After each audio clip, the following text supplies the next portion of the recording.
I'm Rick Kaler. Thanks for joining me. Well, after all the Christmas giving and the end of year donations, January might come as a welcome breath of cold, fresh air. At least we can take advantage of the break from the charitable solicitations and calls and all the appeals for money. Or maybe we can take advantage of the opportunity to consider ways to give more consciously and deliberately in the coming year. One organization that is a strong example of conscious giving is the Black Hills Area Habitat for Humanity. Now, most of us probably know, at least vaguely, that Habitat's mission is to build homes for low-income families.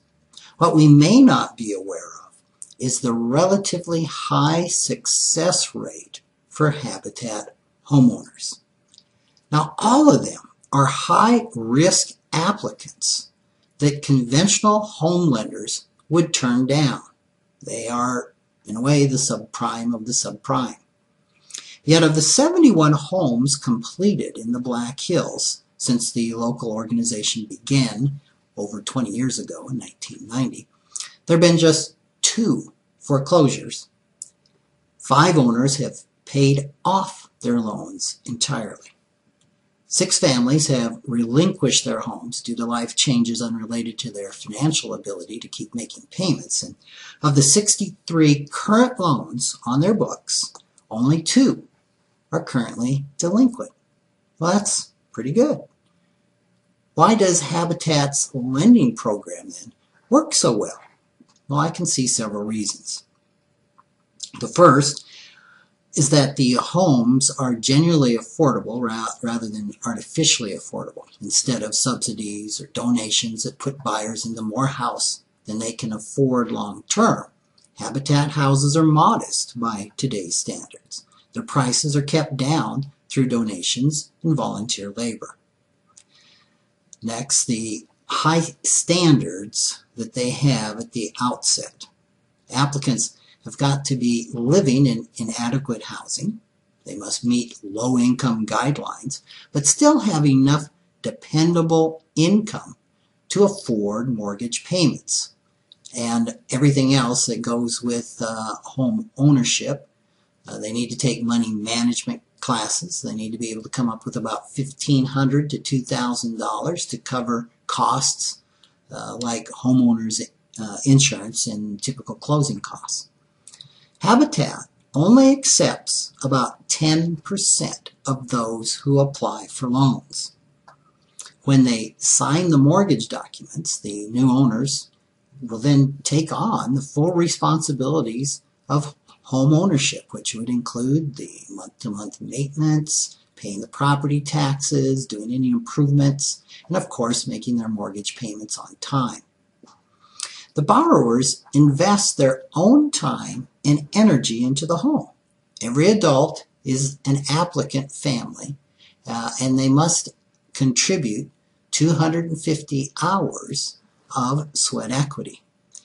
So they've got to do that helping either build their own home or someone else's home, or working in the Habitat Restore Center that sells recycled building materials. They're not allowed to move into their homes until all the required hours and classes are completed. Another key ingredient is partnership and relationship. Habitat employees, volunteers, and families spend months working together, both during the home building process and for the first year of ownership. Applicants don't just receive homes, they learn how to be responsible homeowners. Big difference. From the beginning, they're active partners and participants within that very supportive community. Another key item is clear communication and tough love. Habitat holds periodic public information sessions for potential home buyers, and they have a very detailed application process, as I've explained. The expectations and responsibilities of borrowers, they're clearly spelled out from the beginning. So families don't just promise to be responsible homeowners, They demonstrate that responsibility by their actions before they ever get the keys to their new homes. Scott Engman, the executive director of the Black Hills Area Habitat for Humanity, believes one reason that the habitat process works is its similarity to a village that takes care of itself. He says there's all kinds of support mechanisms and resources available when we work together. Now, our economy is still recovering from a burst housing bubble caused in part by public policy that encouraged people with subprime credit to buy more house than they could afford. Government housing programs could learn from Habitat's success. Especially in this economy, Habitat's common sense approach is a refreshing example of conscious giving. It shows what a hand up rather than a hand out really means. Thanks for joining me.